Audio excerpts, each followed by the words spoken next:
Skipping breakfast is making you fat. I just watched this YouTube video of a very popular health influencer who is a chiropractor, and he's talking about how to lose cellulite. And in his presentation, he says do eccentric muscle exercises, which are slow. And that's not exactly correct. Like, yes, they are slow, but they're slow in the lengthening phase, and then you power up out of them. So he just says they're slow. Um, and that's a good piece of advice. And you would need to do, something like on the like 3 sets of 20 reps kind of thing. And that would be helpful. So yeah, sure. Okay, that's fine. But then he says, do one meal a day and don't eat until dinner. And he follows that up by saying, go do a HIIT workout. And then he also gives you some other advice. And I was like, what the actual F? Like, really? So here's what the data actually shows. If you're going to have an OMAD lifestyle and you are a female, stop skipping breakfast. If you are going to do fasting and you are female, stop skipping breakfast. If you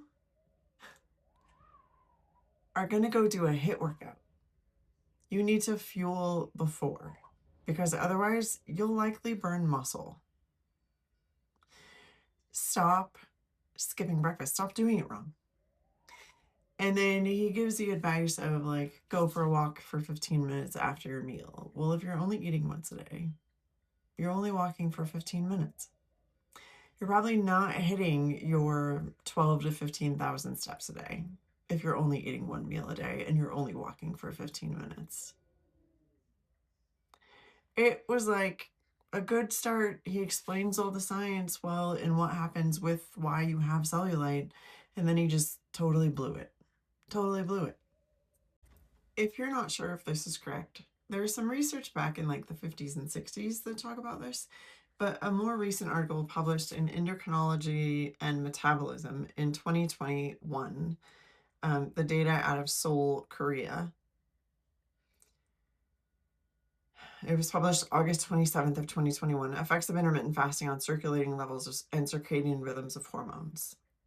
They go into the fact that, particularly in women, skipping breakfast elevates circulating cortisol levels. If you already don't sleep well, you're living your life on caffeine, you need an afternoon snack to get through the day, your cortisol is already out of balance. You don't want to make it any more out of balance, because guess what? That's going to develop more cellulite. When you have more circulating cortisol, you also have more circulating insulin. Insulin is a fat storage hormone. When insulin is circulating, it's telling the body, hey, store this as fat. We can't use it. Is that really what you want? So if you really want to get rid of the cellulite on your legs and you really want to actually improve your muscle tone, improve your strength, and improve the quality of your health long term, 30 grams of protein within the first hour of being awake, and then go for a 15 to 20-minute walk. When you get back from that walk, have your caffeine. It'll balance your cortisol levels a little better. Swear to God.